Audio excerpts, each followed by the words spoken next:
What is the purpose of using this shallow and deep copying?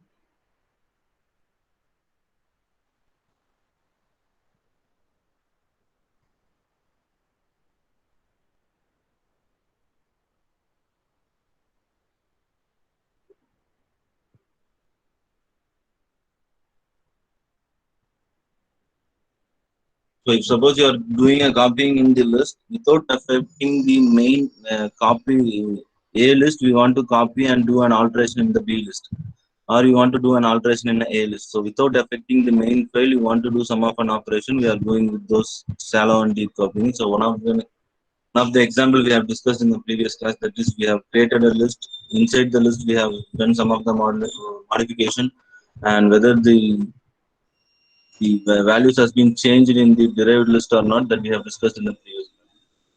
That is known as the shallow and deep copying. That will be your important questions in the first month, I hope so. Shallow and deep copying. Based upon that, you will have a program. I hope so. You will have a program also. So you all know the pattern of your university exam, right? 5 into 2 marks is 10 marks, and 5 into 8 marks is 40 marks.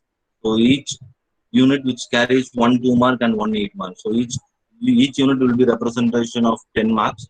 So that is your splitter. That is your blueprint of your university exam. So be aware of that and take the notes. Whatever I am telling you, just take the notes. In this class also, this is the mathematical derivation that was already predefined in the Python application. So Python programming.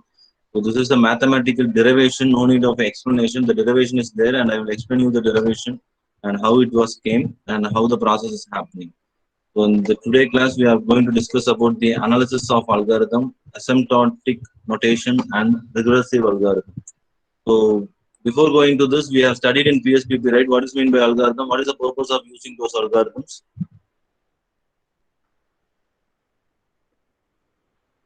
What is the purpose of writing an algorithm?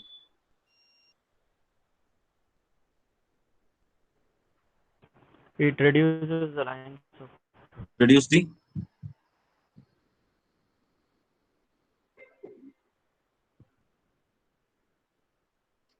we have we have studied that we want to write an algorithm before going to this. Before going to the lines of code, you want to write an algorithm, pseudocode, flowchart. After flowchart, the pseudocode will be there.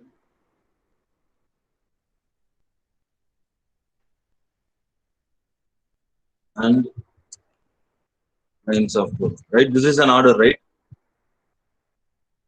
Yes. yes, sir. Yes. So now if you are going to do or develop one of a project, first we want to write an algorithm. Then what is the purpose of writing those algorithms?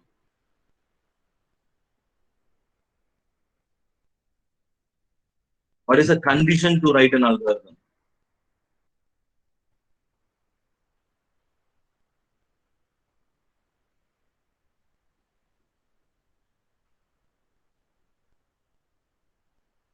So algorithm is the natural language, whether it is right or wrong. General language, we can write algorithm in any Yes, sir. languages. Yes, yes. So in algorithm, what we will write is we won't give any technical part or a function part or a mathematical part. Nothing we will write there. We will start from this start an algorithm to end an algorithm, and we will give an natural language about the project, right? Yes. Yes. So with the natural languages, the thing will be happening before the pseudocode. Before the pseudocode, we will draw a flowchart related to an algorithm. And before the pseudocode, we want to analyze those algorithm, how it will be worked by using some of the mathematical model. We want to analyze those algorithm, and you want to produce this analysis report also before going to the pseudocode. And after pseudocode, you can go with the lines of code with the languages, whatever you are dependent on. So before going to the pseudocode and after the flowchart, you want to analyze those algorithms by using some of the mathematical models in this. So this is known as an algorithm of analysis of algorithm and asymptotic notation. Some of the notation, that is a mathematical model we are used to analyze those algorithms that we are going to discuss. And now, and final one is a recursive algorithm. What is mean by recursive? Regression. What is mean by regression? Regressive.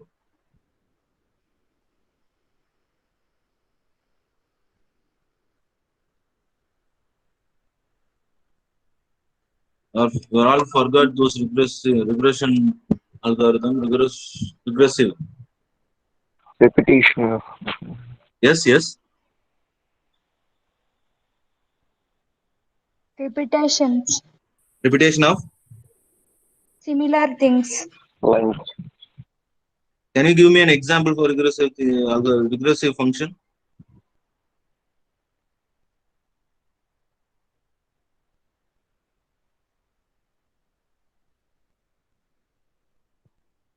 Whether the tower of an is a regressive function, right or wrong?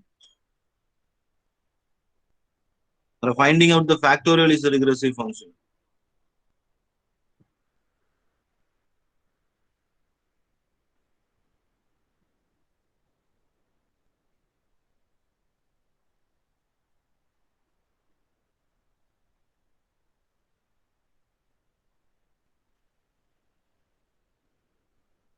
So the function call itself till the condition has been false, that is known as a regressive function, right? Inside the function, same function will be called. Am I right?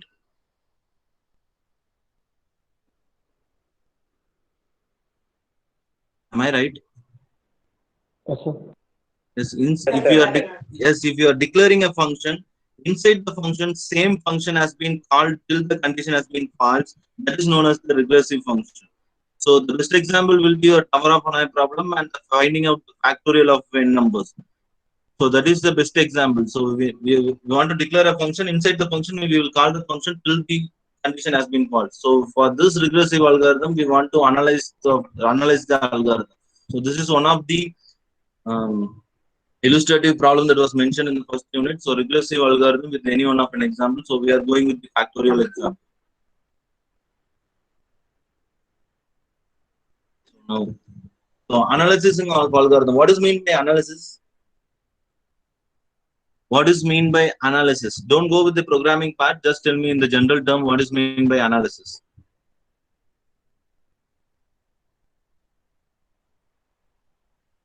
So you just take an example that before joining your college, you have gone with one or two colleges to do an analysis for this particular course, right?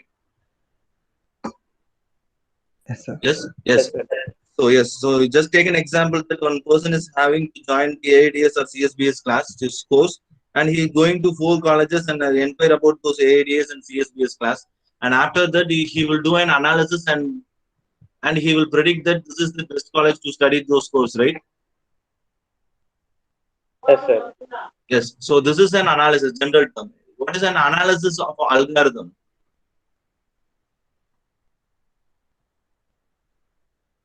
You don't go technical. Yes. Lines of code. What is best? Sir?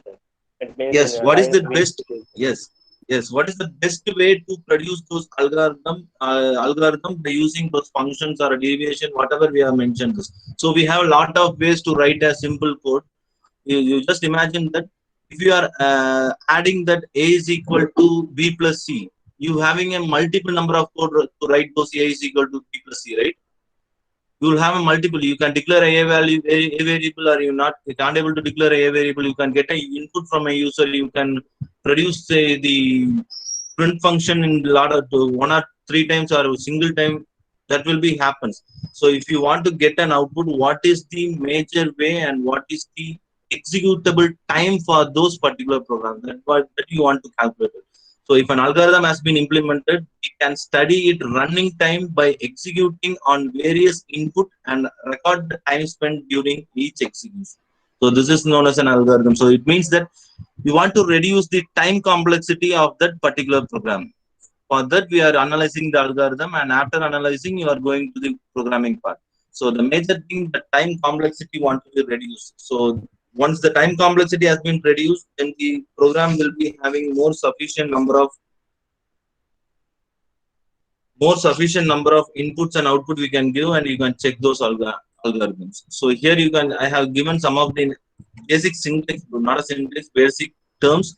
So here we want to mention the start time. and you want to mention the end time of those particular statement or a block, whatever we are given over there, and we want to find out the elapsed time, that means end time minus start time, that will be a time deviation of that particular algorithm. For doing those things, we are going with asymptotic notations. And so we are clear about this, right? Analysis of algorithm. We want to reduce the time complexity of the particular code. We are going with analysis, doing the analysis of an algorithm. For those analysis, we having these notations called asymptotic notations. So you have studied these notations and all in your max. Have you studied this?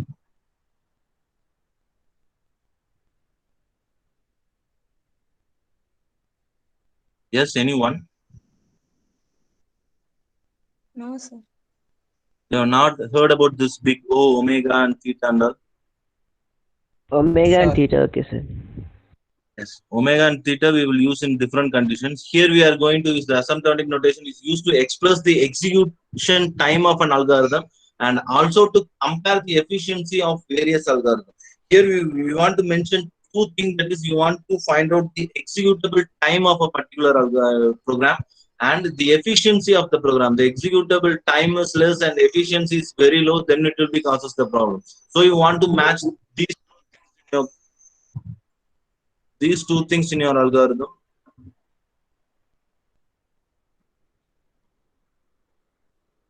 Yes, Manikandan, thank you. So I have not seen your chat.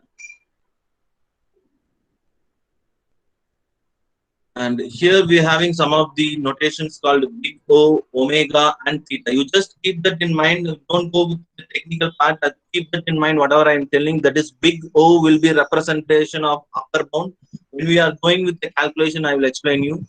Big O will be the representation of the upper bound of the function, and omega will be representation of the lower bound of the function, and be the representation of upper and lower bound. That means it will produce the accurate result. So theta notation will produce the accurate result, and big O will produce the upper bound, that is the value will be increased, and omega will be produce the lower bound, the executable time and the efficiency will be lower than. And theta, if we are going with the theta notation, then this will produce the accurate result on your program. When your program getting the accurate result, then this notation will be used. So this, whatever I am telling, this analysis of algorithm, this notation are basically known as the abstraction. What is mean by abstraction?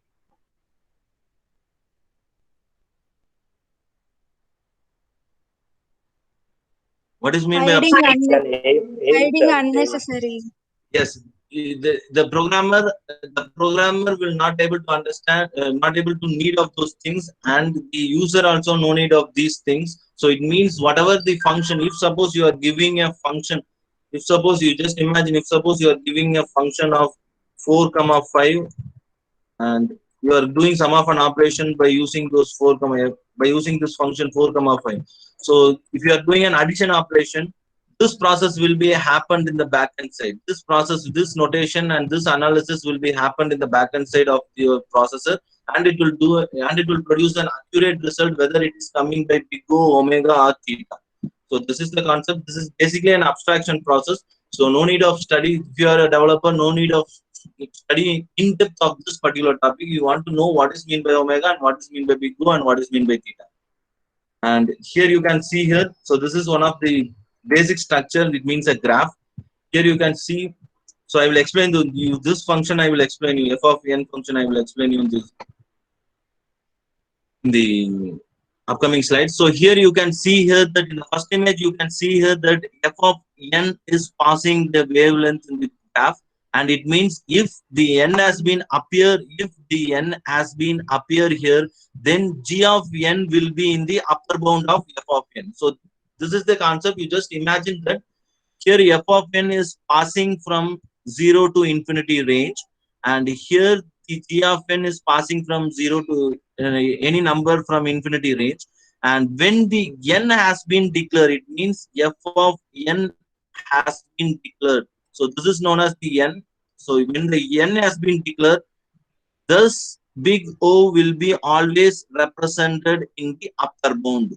It means it won't come below the f of n, it will be in the upper bound. So it gives the worst case growth rate of the function.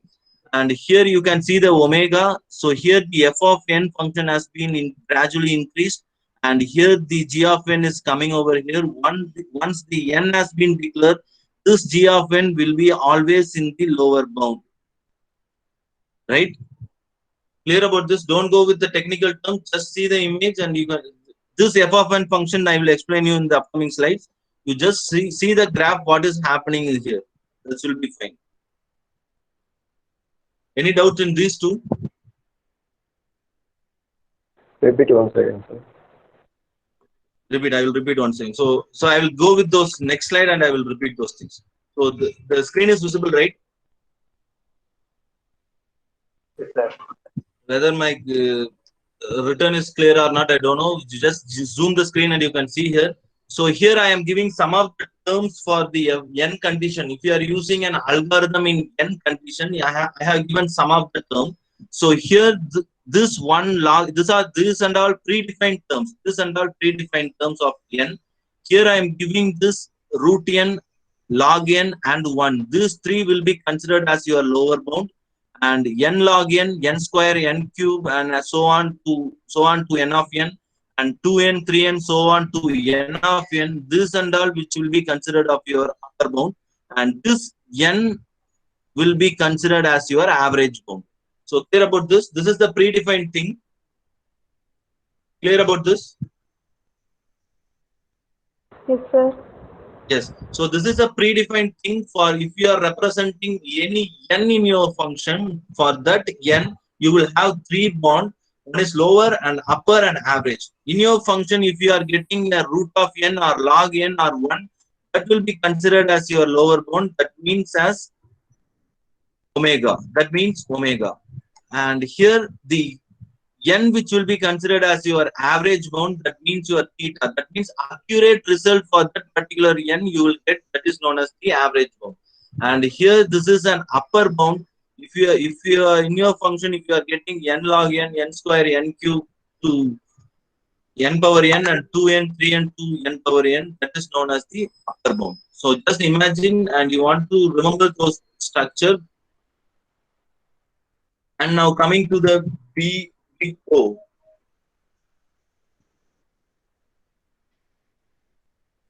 So the function derivation will be, so don't go with the technical part, just imagine with the mathematical part. Here the function will be represented as big O of g of n, and f of n is less than or equal to c into g of n, where n is greater than or equal to no. Here c and no are the constant.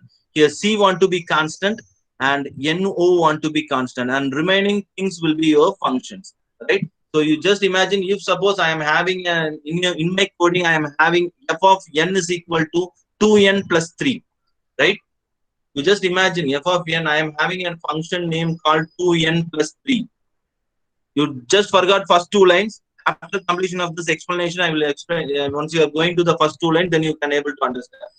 Here you can see here f of n is equal to 2n plus 3. So it means in this condition, what I have told is f of n is less than or equal to c into g of n. Here c want to be constant and g of n want to be the function. So it means that n. So here I am declaring the function that 2n plus 3 is less than or equal to 10 of n. Whether the condition here the n is greater than 1. Here whether the condition is true or false.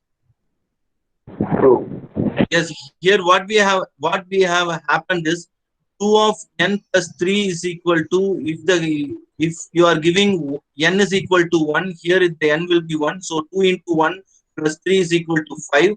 It means 5 less than or equal to 10 of n. 10. 5 less than or equal to 10. The condition will be? The condition will be true, right? So, True.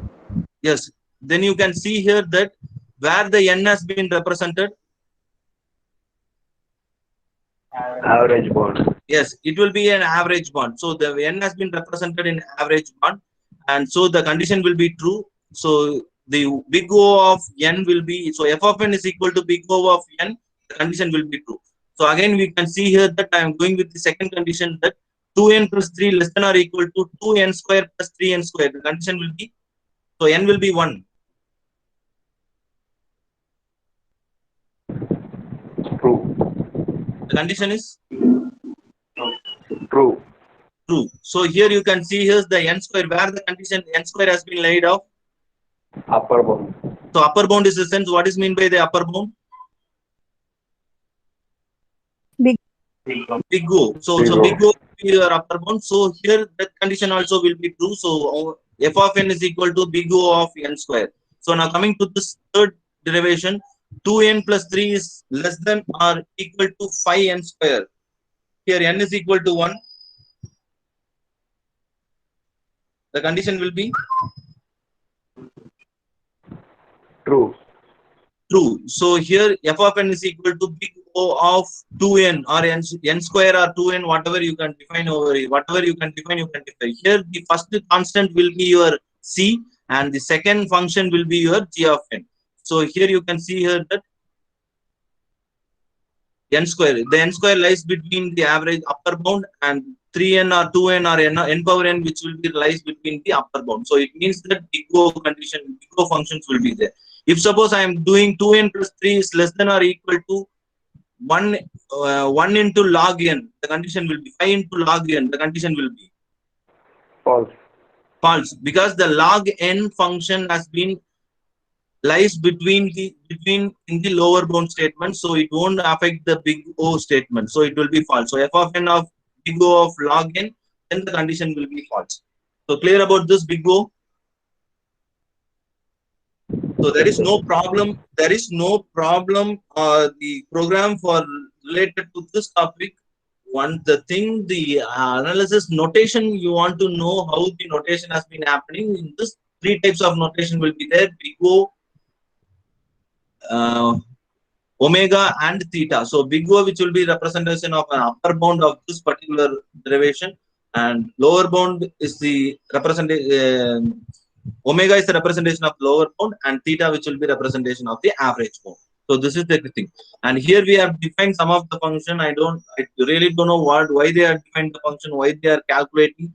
The major thing is to calculate the minimum amount of time. You can see here, this is an average time. This is an accurate result you will get. When you are finding a factorial problem, you will get an accurate result, right? For 2 factorial, what is the accurate result?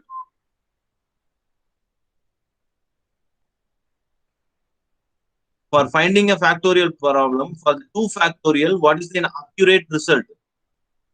2. 2. So the 2 will be your accurate result. So in that case, you can go with those average bond. It means n. You can give an n with an accurate result also. If suppose you are checking some of the thing and doing some of an operation, if you just imagine that if you are not declaring integer part in your factorial and you are giving some of the float thing, that means 2.5 and 3.5 or something like that. If you are giving and the processes keep on moving off for finding out the factorial or finding out the square root of a number, it will keep on moving on how to find out the square root of those numbers. In that, this upper bound and lower bound will be executed. So that is the case, and this is the function. So the basic function is f of n is equal to big O of g of n, and here the condition will be f of n is less than or equal to c into g of n. Here the c is represented as constant and n will be represented as also a constant. So you can take one of an example and do the substitution, and so here you can give 2n plus 3 is less than or equal to 5 of n, whether the condition will be true or false. 2n plus 3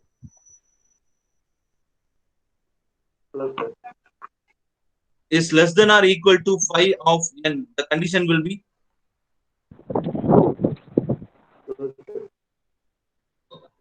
yes, the condition will be true. It means it will be lies between the n. So here I forgot this. And for this upper bound, this n also will be calculated. For this upper bound, this n also will be calculated. That's why we are using this equal to symbol here. In the lower bound, this n also will be calculated and it will be considered as the lower bound. So make corrections of that. If you are getting only particular n, that is an average bound. When you are going to the upper bound, this n also will be calculated for this remaining things. Here, this n also will be calculated for the lower bound. So this is the big O notation, function and condition and the example. Are you clear about this? Yes, sir. Any doubts? Or I want to explain this again. Yes, sir.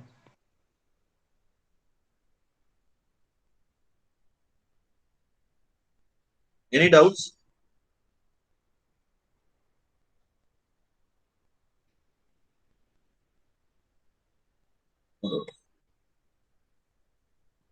Now you are coming to the omega. So what we have done is, you can see here, the one statement has been differ from big O and omega. What is that? Only one statement will be differ from big O and omega. What is that? You can represent the images and you can tell me. F of n function. Greater than.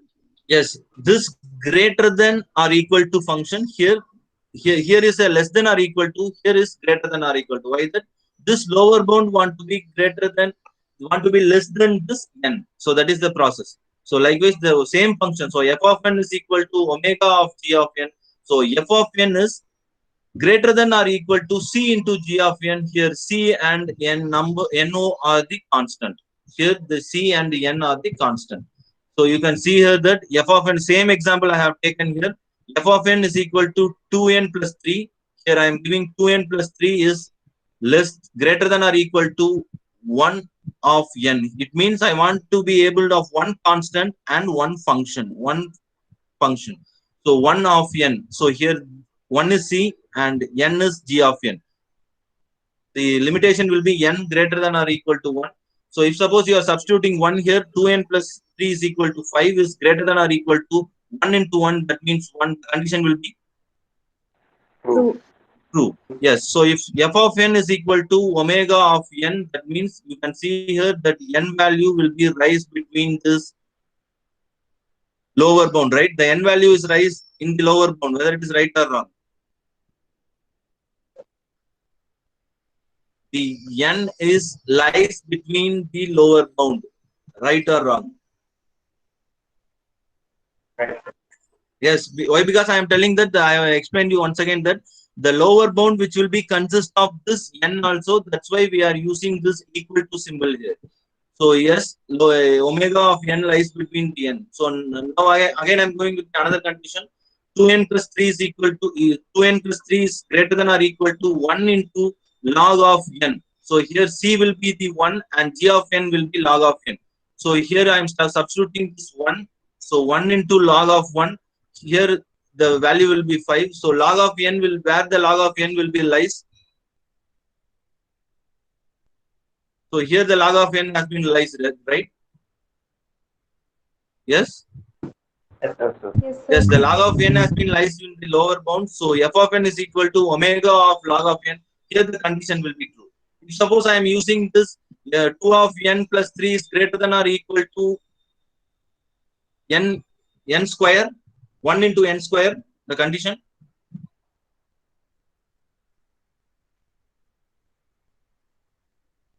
So where the n square, yes, the n square has been lies between the average bound, upper bound, so it will not come under the lower bound of omega. So this condition will be false. So there is a lot of derivation for this particular thing.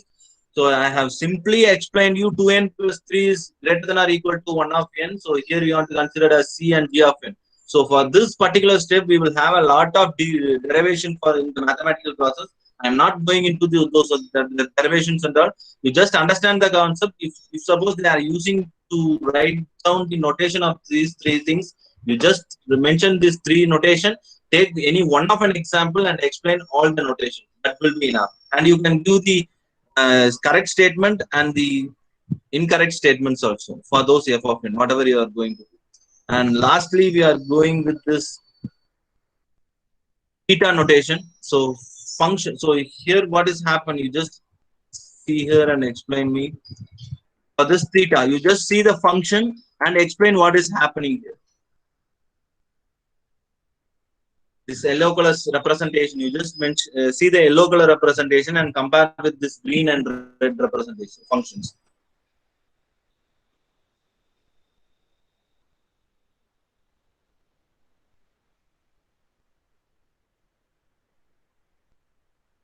It is lies between G of n.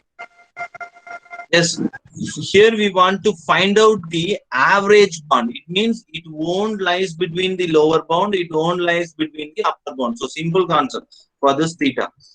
So you can see here that f of n is equal to theta of g of n.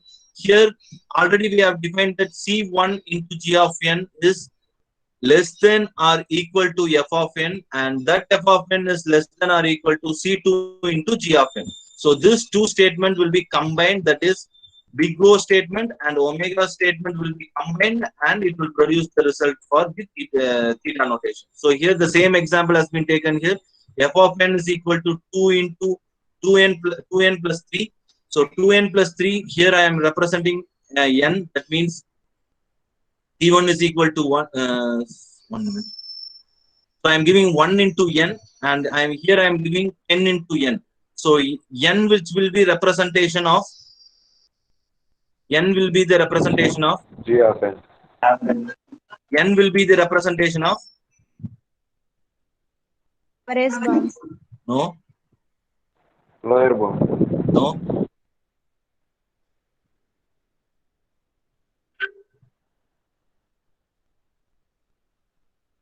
n will be the representation, not an average Average bound, bound. not an average bound. Accurate.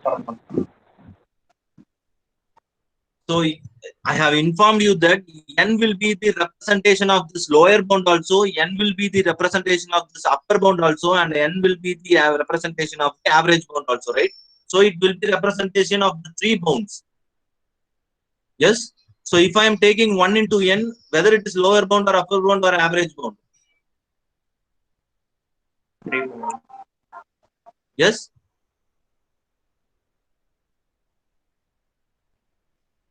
It is a representation of all bounds, so that you can use in the lower bound also, you can use in the upper bound also, you can use in the average bound also. This n will be representation of all the bounds, so we can using this n is equal to n. So it means exactly to the n that you want to calculate it. So here f of n is equal to theta of n, the condition will be right? Yes. Yes. Yes, sir. If suppose I am using this apart, if suppose I am giving 1 into n square and 10 into n square, the condition will be. So n square is the representation of an upper bound, so that you can't able to use those n square here, right? Yes. Yes, so the condition will be false. So f of n is equal to theta of n square, it will be false. So if suppose I am giving n is equal to log n, so log n is the representation of lower bound. So log n is the representation of lower bound. If suppose I am using 1 into log n, the condition will be true.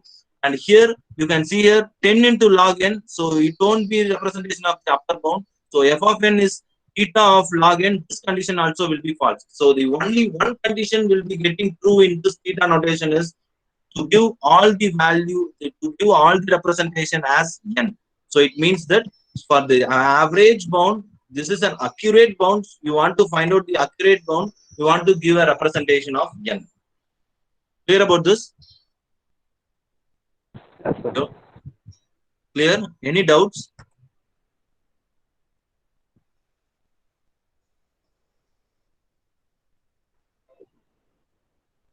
Any doubts in this?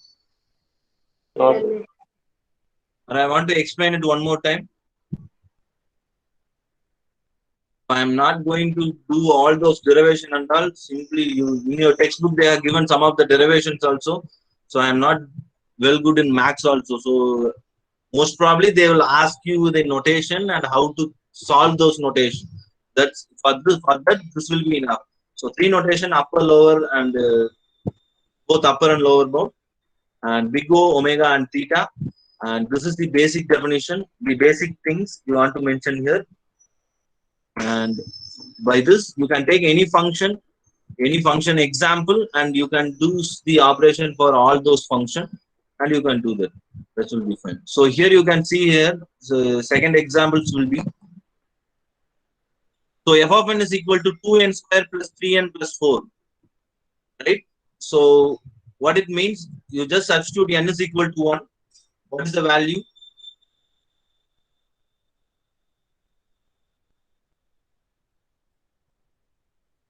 Two n square plus 3n plus 4. You substitute n is equal to 1. What is the value? 9. 9. So I am written the g of n is c into g of n is 2 into n square plus 3 into n square plus 4 into n square. What is the value? 9. 9. So it means both the values are less greater than or equal to 9n square. So here the c is represented as a 9 and g of n is represented as n square. So f of n is equal to big O. So the first one I have written as omega theta, that is big O. So big O of n square, whether the condition is true or false. True. Yes, big O, which will be representation of the upper bound. So in this upper bound, we having those n square, so the condition will be true. So here 2n square plus 3n square plus 3n plus 4, whether the condition will be greater than or equal to 1n square. The condition will be False. why? N square is not in lower bound. N square is N square is not present in lower bound. yes, I have written wrongly over here. Written wrongly. So yes, yes. So f of n is equal to theta of n square. So it is f of n is equal to omega of n square. Then the condition will be false. And same as like that, you want to find out for the theta also. So it will be lies between the n square and n square. And this condition also will be getting false because the n square will be consist of an upper bound. So the condition will be false. So in this example, I have given this all the condition as getting true. In some of the cases, some of the condition will be getting false. It will be getting false. Then you want to go with any one of the condition called omega or big O. If all the conditions is getting true, then you want to go with those average bound. So you just imagine whatever your problem you have done in your PSPP exam, right?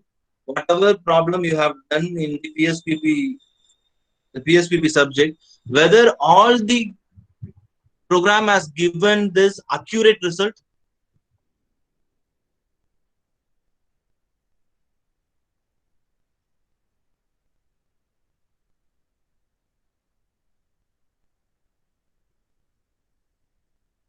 Are you getting my question? Lot of problems till now we have done lot of mathematical equation problem like factorial, greatest of two numbers, sorting methodologies, whatever you have done in your lab exercises. I'm asking you only one question, that whether you have got for all the problem you have got the accurate result.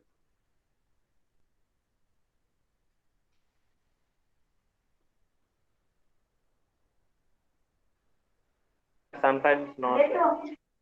Yes, sometimes. Can you tell me what is the sometimes problems in that?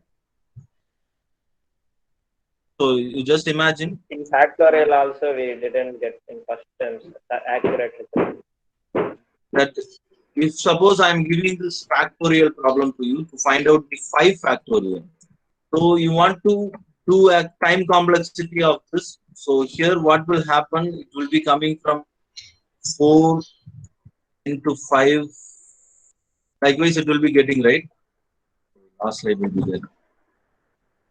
So yes. So you just see here this. I am doing a regression algorithm for using this factorial. So here you can mathematical analysis you can do here. So this is an algorithm. So first I have represented the algorithm. If n is equal to 0, you want to return 1. Else return f of n minus 1 into n. So this is my statement. So this is my algorithm. I have completed those algorithm in 2 lines. This input want to be a non-integer, non-negative integer n. Output want to be the value of n factorial. So this is the algorithm I have written. Only 2 lines of algorithm. So I want to do the regressive algorithm for this, and whether this statement is right or wrong. This red, whatever I have mentioned in the red color, the statement is right or wrong.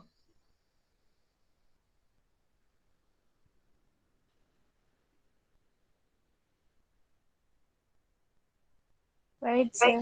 Yes, right. What has happened here? It will be starting from 5 into 4, 5 into 4, 4 into 3, 3 into 2, and 2 into 1. And after that, the n value will be slightly decreased, and then finally it will be getting 1. So this one will be coming over here, and this 1 will be coming here, and this 2 will be coming here, and this 3 into 2 value will be coming here, and 4 into 6, 24 value will be coming here, and finally it will be producing the output. Here in this problem, by using those notations, by using this 3 notation, we are going to find out whether it will be lies between which part, and the time complexity of this factorial program we are going to find out. So that is in next class, right? By using those notation, we are going to find out the time complexity of this factorial program, how the time complexity has been used by using those 3 notations. So that is the we will be discussed in the next class. Clear about this? Yes, sir. Yes. So in case of any queries, you can ask me. I will after completion of the tomorrow class, I will share you all the presentation of the first unit. I will be share you in the Google Classroom as well as in the YouTube also, that recorded session. So in case of any queries in this particular class, you can ask your queries. And one more thing, 50. So 15.9 has been present here. So I have given some of the webinar links in your program, in your group. So please use of those webinar link. Not even a 50% of the registration has came from the first year. When you are comparing to the second, third, and final year, 50% of the registration has not came here. So make use of it and register for the